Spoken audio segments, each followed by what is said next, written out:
Good morning, જય શ્રી કૃષ્ણ, જય સ્વામિનારાયણ. આજે સરસ મજાની મોર્નિંગ, બધાને હેપી ઉત્તરાયણ. અહીંયા તો અમારે ઉત્તરાયણ એટલે છે મીન્સ અહીંયા પણ અમે કંઈ કાઇટ ફેસ્ટિવલ જેવું છે નહીં અમારે. સલૂન ઉપર જવાનું છે અહીંયા કે આપણે કાઇટ ફેસ્ટિવલ હોય છે એટલે મીન્સ પતંગ ચગાવવાનું ને એવું ના હોય ને પર છે નહીં એમ ઉત્તરાયણ છે પણ પતંગ નથી ચગાવવાના એમ. અને આમ પણ વરસાદ ને એવું છે એટલે આજે કોઈ ચગાવતું ઘણી વખત લોકો છે ને પાર્કમાં જાય અને કરતા હોય પણ આજે તો આઈ ડોન્ટ થિંક સો એ પણ થશે. વરસાદ છે ને એટલે કાલે બહુ જ વરસાદ હતો, આજે બધું ગ્રાઉન્ડ ને એવું ભીનું જ હશે. દેવમને અમે ક્યારેય ઉત્તરાયણ નથી બતાવી. અમે એવું વિચાર કરીએ જ છીએ કે એકાદ વખત અમે છે ને દેવમને લઈને ઉત્તરાયણ કરવા ઇન્ડિયામાં જઈશું પણ એ લોકોનું સ્કૂલનું ટાઈમ ને બધું એવું હોય છે ને સેટ એટલે જઈ ના શકીએ એ ટાઈમે. અને અત્યારમાં જો ફરાળી થેપલા બને છે અહીંયા 2 ગેસે શરૂ કરી દીધા છે મારા રોટી મેકરના. મારું સ્પેશિયલ છે ને રોટી મેકરમાં મજા આવે બધું કરવાની. જો અહીંયા બની ગયા છે એટલા. આ મેં બનાવ્યું છે ડ્રાયફ્રૂટ્સવાળું મિલ્કશેક. દેવમ માટે આ જો બધું રેડી થાય છે. દેવમ જો સ્કૂલે અત્યારમાં કેટલું આમ અંધારો જેવું છે ને ત્યાં નીકળી જાય છે વહેલા. બાય બેટા, જય શ્રી કૃષ્ણ. હા ત્યાં જો આટલો આવી થઈ ગયો છે. વાવ, કેટલી બ્યુટીફુલ મોર્નિંગ છે, કેટલું સરસ દેખાય છે સ્કાય. બોલવામાં આવે ક્યાં આપણે પતંગ ચગાવીએ પડે, તમે મને કહેતા હતા પણ. ચલો હું તો હવે ઘરમાં જાઉં છું બેટા. બાય એમ કહેતો બાય એમ કહેતો ને તું પહેલાં નાનો હતો ને બાય.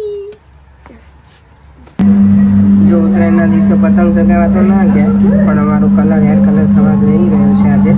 કેટલા ટાઈમ પછી એટલા બધા ગ્રે થઈ ગયા હતા ને મારા હેર.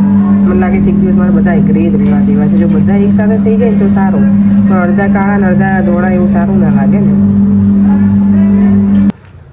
ઇન્ડિયામાં તો જો ઉત્તરાયણ પૂરી થઈ ગઈ આજે. કાલે છે વાસી ઉત્તરાયણ અને આજે એટલા બધાના ફોન મારા કઝિનને બધા ભેગા થયા હતા ને. સુરત છે મારા માસીના છોકરાની બધા, તો એક સાથે બધા ભેગા થયા, વિડીયો કોલ કર્યો તો બધા ટેરેસ ઉપર હતા. મારા વિડીયો મોકલ્યા છે પણ ભાઈ મને કહી બેન દર વખત જેવા પતંગ નથી ચગતા. છેલ્લા 3-4 વર્ષથી બધા એવું જ કહેતા હોય છે. પતંગ ચગાવવા કરતાં બધાને છે ને ભેગા થઈને બેસવાનું ને એવું મજા આવે વધારે. હવે બધાનું આજે વિડીયો જોયા તો મજા આવી ગઈ. ઇન્ડિયાની ઉત્તરાયણ મિસ થાય પણ એ શું કે. ચાલો હવે હું ઘરે જવા નીકળી ગઈ છું. ઘરે જઈને આજે તો એકાદશીનું ફાસ્ટિંગ બનાવવાનું છે. જોઈએ ઘરે જઈને લોકોને શું જમવું છે, બાપ દીકરાને બંનેને એક બનાવીશું. મારા તો આજે જમવાનું છે નહીં એટલે. અને સાબુદાણા ખીચડી એમને ગમે બેયને પણ મેં સાબુદાણા પલાળ્યા નથી એટલે એ તો ઓપ્શન છે જ નહીં. આઈધર બનશે ફ્રેન્ચ ફ્રાઈઝ અથવા મોરૈયાની ખીચડી અને મોરૈયાની ખીર. એ લોકોનો ઓપ્શન આપીશ. એ બંનેને શું જમવું છે બનાવી આપીશ. બધી સ્ટ્રીટ એકદમ ક્વાયટ થઈ ગઈ છે અત્યારે.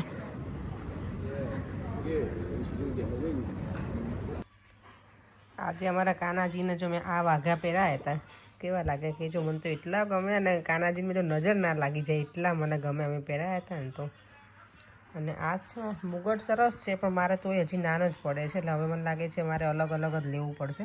અમે આખો સેટ લીધો હતો ઇન્ડિયાથી, એટલા મસ્ત. અને આ જોડે પાછું કેસ પણ આવ્યું છું આવું ગળામાં આમ રાખવાનું જ હશે. મેં એવી રીતે જ રાખ્યું હતું. આમ કંઈ બીજું હોય તો કહેજો મને કોમેન્ટમાં. મેં તો આમ ગળામાં આવી રીતે આપણે જે પહેરાય ને આવી રીતે રાખેલું હતું. મસ્ત દેખાય છે આખો સેટ. વાઘા તો એટલા મજા આવી જાય ને જોવાની મને. અને આ તો મને બહુ જ ગમે આજના વાઘા મારા કાનાજીના. ડાયમંડવાળા છે, ચમકતા હતા આજે મારા કાનાજી. ઉત્તરાયણ હતી ને એટલે મેં આવા મસ્ત મસ્ત પહેર્યા હતા. કંઈક તહેવાર હોય એટલે આપણે કંઈક નવા પહેરીએ. અહીંયા તો ઓબ્વિયસલી ઘરે હોઈએ એટલે સોરી હું જોબ ઉપર હતી એટલે કાંઈ સલૂન ઉપર તો કંઈ નવા એટલે મીન્સ જીન્સને એવું પહેરે. ઘરે હોઈએ ને તો કંઈક આપણે ટ્રેડિશનલ પણ પહેરીએ. એટલે મેં કીધું કાંઈ નહીં હું તો નથી પણ મારા કાનાજીને તો મસ્ત મસ્ત વાઘા પહેરાવું. ચમકતા તહેવાર છે તો આજે મેં આ પહેરવાના હું ઇન્ડિયાથી લઈને આવી હતી ને એ છે આ વખતે. ઠાકોરજીના લંગોટ કે ને એ લઈને આવી છું જોડે મેચિંગના. દેવામાં મને છે ને ટીવી કે હું છે નોર્મલી ટીવી યુઝ નથી કરતી એટલી બધી એટલે મને બધી ના ખબર હોય. તો દેવા મને કે મમ્મા આમ કરવાનું તેમ કરવાનું. દેવામાં મને આજે આખું ટીવીનું જે ડેમોન્સ્ટ્રેશન હોય ને આખું બતાવે ને કોઈ આવે ટીવી લીધું હોય ત્યારે એવી રીતે મને આખું બતાવી દીધું. હે દેવમ મમ્માને બધું શીખવાડી દીધું દેવામે. થેન્ક યુ બેટા. Can I have a cup of coffee, please? એટલે આ શું તમે કઈ ઓલું કાફે સમજી રાખ્યું છે તમે? નિર્જળા છે ને પછી હા તો શું છે? અન્ન અને ફૂડ પાણીનો. તો ક્યારેક ક્યારેક આપણે મોઢાનો આપણે ઉપવાસ રાખીએ. મોઢાનો જ રાખ્યો તો હું કે તમારી જોડે હતી આખો દિવસ. એમ નહીં, આપણે ક્યારેક ક્યારેક જીભડી બંધ રાખીએ એનો ઉપવાસ હોય આખો દિવસ. એવો ઉપવાસ કોઈની પાસે ના હોય. હા મૌન વ્રત રાખે તો હોય, એ તમારે રાખવાનું. ક્યારેક હું જો આ તો રાખું છું, તમે એક વસ્તુ તો રાખી શકો નહીં દેવમ? તને શું લાગે? દેમ ડેડી કહે છે કે મમ્માને બોલવાનું નહીં એવું આખો દિવસ, એવો ઉપવાસ કરાય મમ્માને? બોલ દેવમ, એવું ના કરો ટીકર બેટા. હે યા શું યા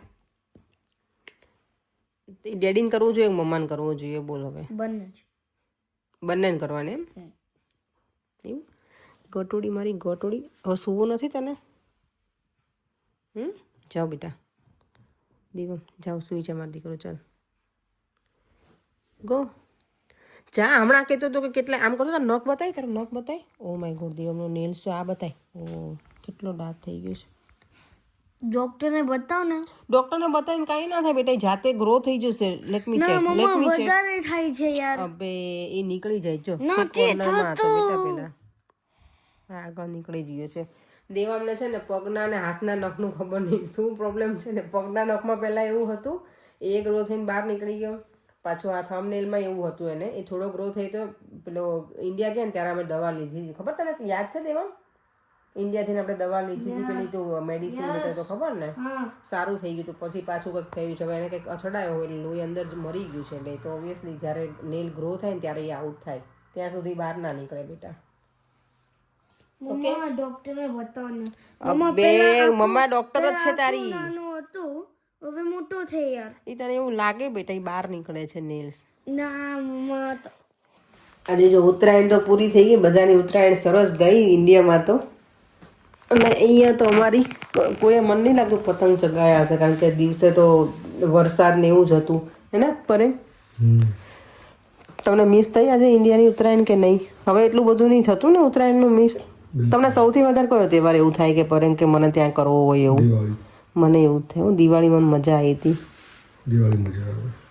દિવાળીમાં શું તમને મજા આવી એમ કહો મને? બસ ફટાકડા ફોડવાનું, મીઠાઈઓ ખાવાની, બધાને મળવાનું ગમે. દિવાળીમાં એક સારું, કારણ કે આપણો તહેવાર હોય એટલે આપણને બધા મળે, બધા હોય. તો ઘણી વખત કેવું દિવાળીમાં લોકો હવે બધા બહાર જતા રહે છે. પહેલાં એવું હતું કે બધા ઘરે હોઈએ તો વધારે બધા મળે. પણ અમે ગયા ત્યારે અમને મજા આવી હતી, બધા સાથે તો મળ્યા હતા. અમારા ઘરેથી કોઈ ક્યાંય ગયું નહોતું ને એટલે મજા આવે.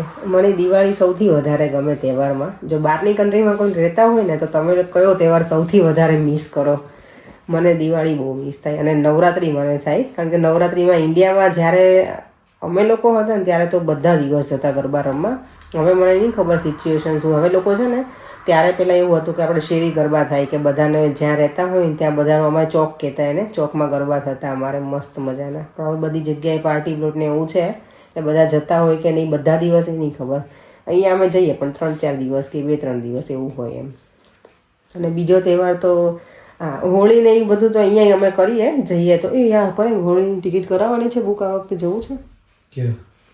અહીંયા થાય છે, હું ભૂલી ગઈ એનું નામ. આજે મોકલ્યું તો આણે મોહિનીએ મને. એ લોકો કહેતા તો એ જવાના છે ફેમિલી સાથે જ. જવું છે.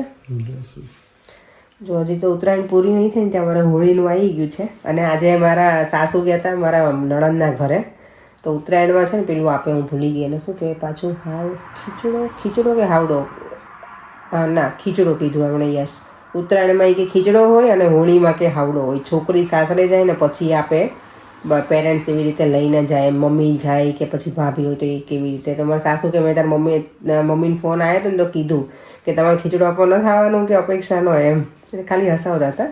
મમ્મી આજે મારા નણંદના ઘરે જ ગયા હતા મારા સાસુ. તો એમણે તો ત્યાં ઊંધિયું ને પૂરી ને સરસ જમ્યા થઈ ગયા હતા કે અમે તો 11 નથી કરી. એટલે મેં સારું તમે ના કરીએ કંઈ નહીં, અમને ના બતાવશો આજે ઊંધિયું. કારણ કે નણંદની રસોઈ બધી મસ્ત હોય એટલે મજા આવે. પરેમ તો મારા નણંદના હાથના છે ને મસાલા ભાત છે ને બહુ મિસ કરે, બહુ જ ગમે. નહીં તમને પરેમ?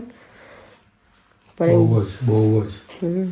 જો તો કેવા ધ્યાનમાં આવી ગયા અને ખાવાની વાત કરી તો પણ એમનો સ્પેશિયલ મસાલો બનાવે છે ને એટલે એ સારા બને છે. મારા નણંદ જાતે ગરમ મસાલો બહુ જ મસ્ત બનાવે. અત્યાર સુધી મોકલતા હતા પણ હવે નથી મોકલતા. ઓબ્વિયસલી હવે પછી એ જ પ્રમાણે બધા થાકી જતા હોય ને કામ કરીને, એટલે તો હું એમને કહીશ કે એકાદ વખત બનાવીને મોકલો તો મસાલા ભાત તમારા ભાઈને બનાવીને ખવડાવો. એમાં એ ગરમ મસાલો જ નાખે, બીજું કંઈ સ્પાઇસીમાં લીલા મરચાં કે લગભગ બીજું મને યાદ નથી કે જે બનાવે. મારે એની રેસીપી જોવી પડશે એની ચેનલમાં. ચાલો અત્યારે જમવાની વાત તો બહુ નહીં કરીએ આપણે, કારણ કે આપણે આજે ખાધું નથી. એટલે ફરીથી મળીશું આપણે કાલે નવા વિડીયો સાથે. બધાની ઉત્તરાયણ કેવી સરસ જ ગઈ હશે. આવતીકાલે વાસી ઉત્તરાયણ છે તો હેપી વાસી ઉત્તરાયણ એડવાન્સમાં. Bye bye. જય શ્રી કૃષ્ણ. જય સ્વામિનારાયણ.